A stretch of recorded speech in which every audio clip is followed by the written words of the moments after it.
घातक घनकचऱ्याची साठवणूक करणाऱ्या प्रदूषणकारी गो ग्रीन इकोटेक सोल्युशन कंपनीवर कारवाई करण्यासाठी आमदार विनोद निकोले यांची पर्यावरण मंत्री पंकजा मुंडे व राज्याचे मुख्य सचिव यांना निवेदन।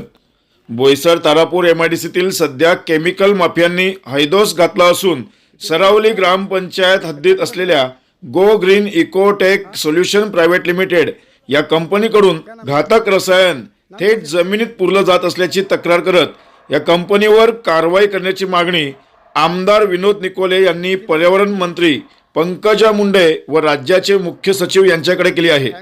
सरावली ग्रामपंचायत हद्दीत असलेल्या गो ग्रीन इकोटेक सोल्युशन या कंपनीकडून नियमबाह्य पद्धतीने घातक रासायनिक घनकचरा पुनर्प्रक्रिया करण्याच्या नावाखाली हजारो टन घातक रसायन थेट जमिनीत पुरलं जात असून यामुळे परिसरातील नागरिकांच्या जीवाशी खेळ केला जात असून या कंपनीला मदत करणाऱ्या वीरेंद्र सिंग सह कंपनी मालकाविरोधात कारवाईसाठी डहाणूचे आमदार विनोद निकोले यांनी मंत्री पंकजा मुंडे तसेच राज्याचे मुख्य सचिव यांच्याकडे निवेदन केले आहे। मात्र गेल्या काही वर्षांपासून बोईसर, पालघर, वाडा या एमआयडीसी मध्ये मोठ्या प्रमाणात प्रदूषणाने विळखा घातला आहे।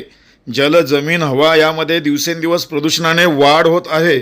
मात्र गेंड्याच्या कातडीचे काही अधिकारी लाभलेले प्रदूषण नियंत्रण मंडळ डोळ्यावर काळा चष्मा लावून बसत असल्याने आमदार विनोद निकोले चांगलेच संतापलेले पाहायला मिळाले। तर आमदार विनोद निकोले यांनी निवेदन दिल्यानंतर प्रदूषण नियंत्रण मंडळ नेमकी कोणत्या प्रकारे आता पावलं उचलतात याकडे सर्वांचे लक्ष लागले आहे। तर आमदार विनोद निकोले यांनी पर्यावरण मंत्री पंकजा मुंडे यांना निवेदन दिल्यानंतर प्रदूषण नियंत्रण मंडळ कोणते पाऊल उचलते याकडे सर्वांचे लक्ष लागले आहे।